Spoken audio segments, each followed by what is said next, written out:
Hello everyone, welcome back to my channel. আমি মামুন। আজ আমি চলে এসেছি তোমাদের আরও একটা নতুন ভিডিও নিয়ে। তো তোমরা দেখতে থাকো। তোমরা ভিডিও দেখে বুঝতেই পেরেছো, থাম্বনেল আর ভিডিও দেখে বুঝতেই পারছো যে আজকে আমি তোমাদের সঙ্গে শেয়ার করব আমি কিভাবে 16 সোমবারের ব্রত করলাম। তো এই দেখো, প্রথমে এটা আমার ঠাকুরঘর। তোমরা অবশ্যই আমার ঠাকুরঘরটা দেখে চিনতেই পেরে গেছো। তো যাই হোক, এই ব্রত করতে গেলে তোমাকে 16টা সোমবার যেমন শিবরাত্রির সময় আমরা পুজো করি সেরকম পুজো দিতে হয়। তো আমি এখানে অনেক ফুল তুলে নিয়েছি, সব জোগাড় করে নিয়েছি। আর এবার আমি তোমাদের বলবো। তো এই ব্রত করতে গেলে প্রথমে আগের দিন যে কটা সোমবার তোমরা করবে, 16 সোমবার, তো টানা 16টা সোমবার করতে হবে। মানে 4 মাস করতে হবে 16টা সোমবার।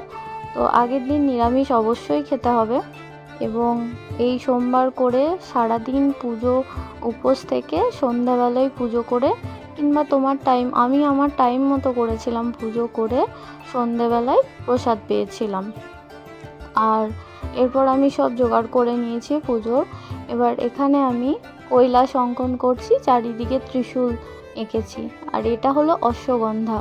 আর এখানে আমি তোমাদের পুজোর মধ্যে লাগবে বেলপাতা, দুব্বো, তারপরে আমি এখানে শিবের পছন্দ মতো ফুল নিয়ে নিয়েছিলাম। কলকে ফুল, আকন্দ ফুল আর ধুতুরা ফুলের যে ফলটা হয় সেটা নিয়ে নিয়েছিলাম। জব নিয়েছিলাম, তিল নিয়েছিলাম, পৈতে নিয়েছিলাম, তারপর দুধ, দই, ঘি, মধু, আতর, অগুরু, গোলাপ জল, তারপরে নিয়েছিলাম অশ্বগন্ধা। তোমরা অনেকেই অশ্বগন্ধাটা চেনো না, দশকর্মার দোকানে গিয়ে ওখানে বলবে অশ্বগন্ধার কথা, তো পেয়ে যাবে তোমরা পাউডারটা। আর যদি না পাও আমার কাছ থেকে কমেন্ট করো, আমি লিংক দিয়ে দেব।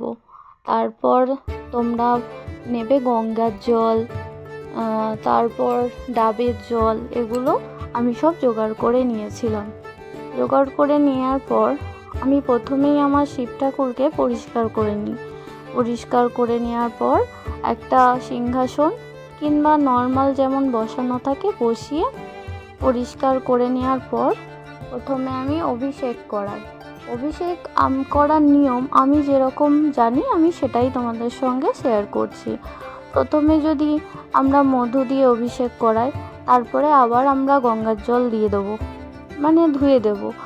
আবার তারপরে যদি দই দিই, দইটা দেওয়ার পর আবার আমরা নর্মাল জল দেব।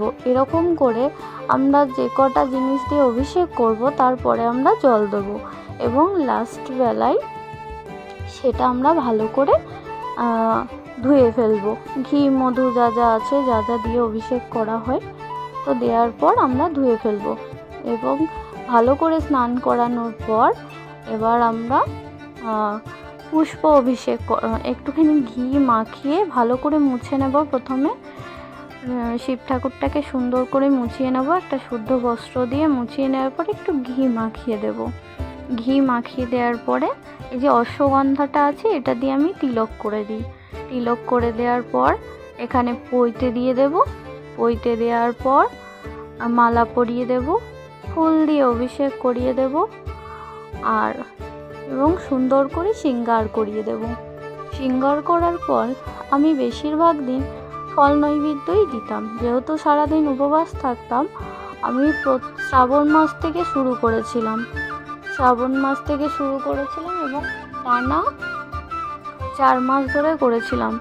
এর মাঝে মেয়েদের যদি কোনো শারীরিক সমস্যা হয়ে থাকে বা কোনো মেয়ে ঋতুমতী হয়ে থাকে, তো তাদের ক্ষেত্রে উপবাস অবশ্যই রাখতে হবে, কিন্তু পুজোটা বাড়ির কেউ বা অন্য কেউ করতে হবে।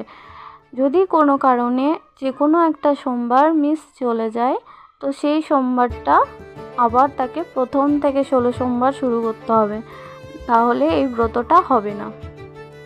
আর এই ব্রত হয়ে যাওয়ার পর ব্রত উদযাপন করতে হবে।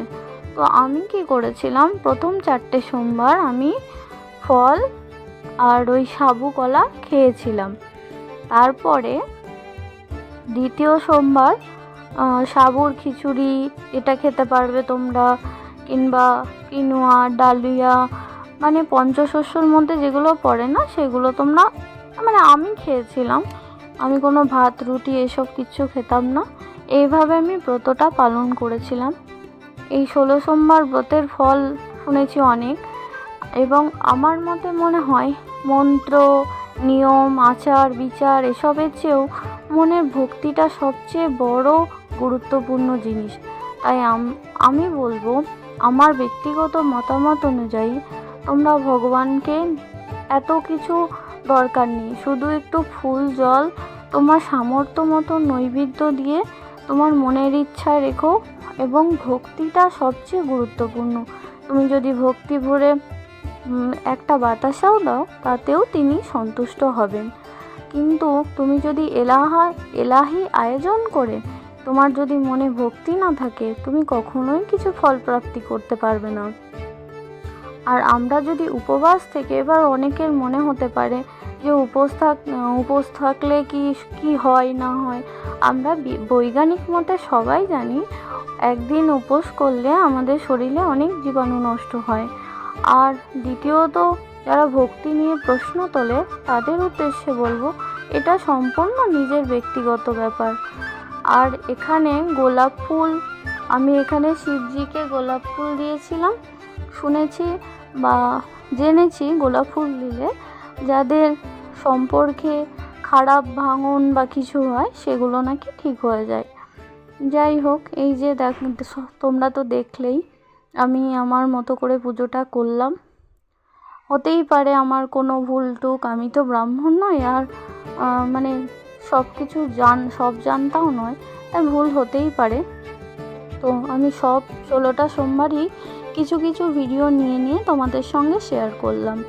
আর এই ব্রত যদি তোমরা কেউ করতে চাও অবশ্যই করো। আর ওই যে বললাম ভক্তিটা সবচেয়ে বড় ইম্পর্টেন্ট, তোমরা ভক্তি করে পুজোটা দিও, তাতেই হবে। আর এই যে আমি এখানে বেলপাতা দিয়েছি, আর এখানে বেলপাতা দেওয়ার পর তো এই যে সামনে একটা দেখছো না, এটা কিন্তু পদ্ম ফুল। এই আমাদের গাছে পদ্মটা ফুটেছিল খুব সুন্দরভাবে।